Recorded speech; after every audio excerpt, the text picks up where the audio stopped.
Chapter 23. The Magic Words. Many interesting things were to be seen in the Room of Magic, including much that had been stolen from the Adepts when they were transformed to fishes. But they had to admit that Coo ee oh had a rare genius for mechanics, and had used her knowledge in inventing a lot of mechanical apparatus that ordinary witches, wizards, and sorcerers could not understand. They all carefully inspected this room, taking care to examine every article they came across. "The island," said Glinda thoughtfully, "rests on a base of solid marble. When it is submerged, as it is now, the base of the island is upon the bottom of the lake. What puzzles me is how such a great weight can be lifted and suspended in the water, even by magic." "I now remember," returned Aoja, "that one of the arts we taught Coo ee oh was the way to expand steel, and I think that explains how the island is raised and lowered. I noticed in the basement a big steel pillar that passed through the floor and extended upward to this palace. Perhaps the end of it is concealed in this very room.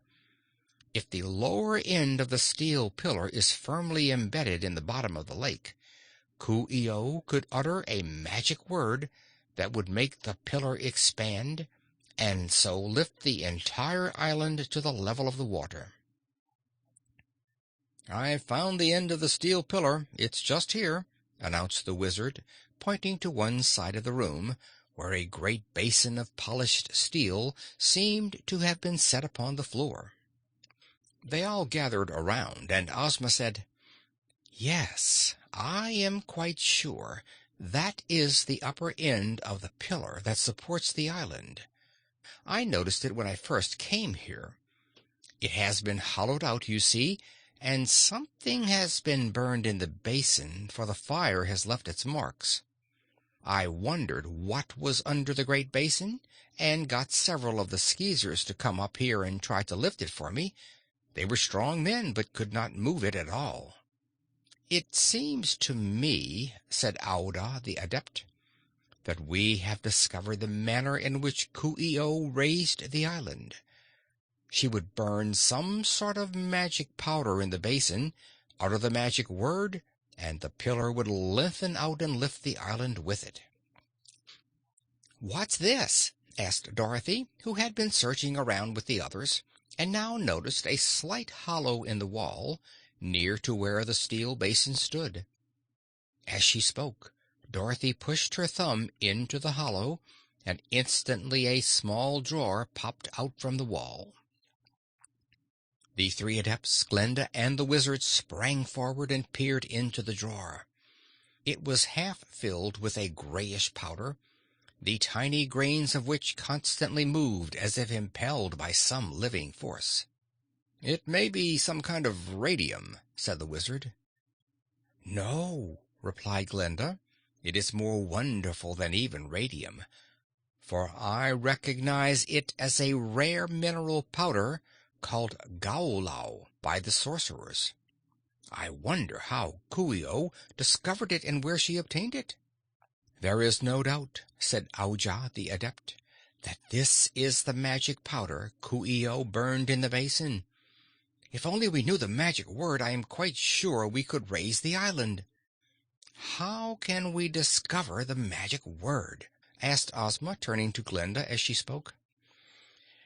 "That we must now seriously consider," answered the sorceress. So all of them sat down in the Room of Magic and began to think.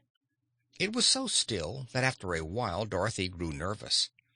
The little girl never could keep silent for long, and at the risk of displeasing her magic-working friends she suddenly said, "Well, Coo ee oh used just 3 magic words, one to make the bridge work, and one to make the submarines go out of their holes, and one to raise and lower the island. 3 words!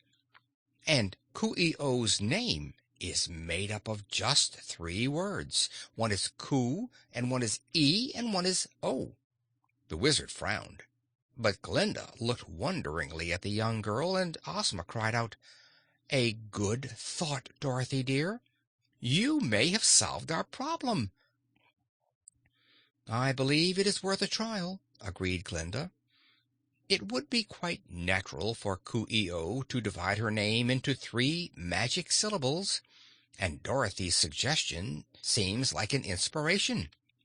The 3 Adepts also approved the trial, but the brown-haired one said, "We must be careful not to use the wrong word and send the bridge out under water.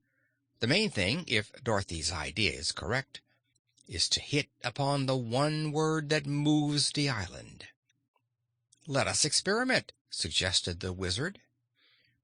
In the drawer with the moving gray powder was a tiny golden cup, which they thought was used for measuring. Glinda filled this cup with powder and carefully poured it into the shallow basin, which was the top of the great steel pillar supporting the island.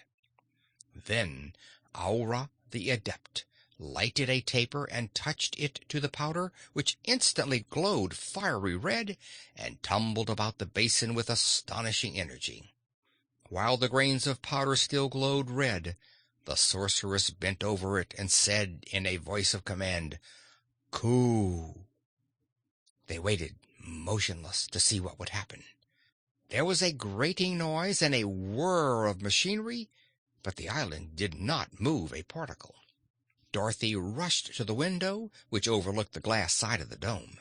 "The boats!" she exclaimed. "The boats are all loose and sailing under water." "We've made a mistake," said the Wizard gloomily. "But it's one which shows us we're on the right track," declared Aujah the Adept. "We now know that Coo ee oh used the syllables of her name for the magic words." "If Coo sends out the boats, it is probable that works the bridge," suggested Ozma. "So the last part of the name may raise the island." "Let us try that next, then," proposed the Wizard. He scraped the embers of the burned powder out of the basin, and Glinda again filled the golden cup from the drawer and placed it on top the steel pillar. Aura lighted it with her taper, and Ozma bent over the basin and murmured the long-drawn syllable, "Oh." Instantly the island trembled, and with a weird groaning noise it moved upward. Slowly, very slowly, but with a steady motion, while all the company stood by in awed silence. It was a wonderful thing, even to those skilled in the arts of magic, wizardry, and sorcery, to realize that a single word could raise that great, heavy island with its immense glass dome. "Why, we're way above the lake now!" exclaimed Dorothy from the window, when at last the island ceased to move. "That is because we lowered the level of the water," explained Glinda. They could hear the Skeezers cheering lustily in the streets of the village as they realized that they were saved. "Come," said Ozma eagerly, "let us go down and join the people." "Not just yet," returned Glinda, a happy smile upon her lovely face, for she was overjoyed at their success. "First, let us extend the bridge to the mainland, where our friends from the Emerald City are waiting." It didn't take long to put more powder in the basin, light it, and utter the syllable "ee." The result was that a door in the basement opened, and the steel bridge moved out, extended itself joint by joint, and finally rested its far end on the shore of the lake, just in front of the encampment. "Now," said Glinda, "we can go up and receive the congratulations of the Skeezers and of our friends of the rescue expedition." Across the water on the shore of the lake, the Patchwork Girl was waving them a welcome. End of chapter 23.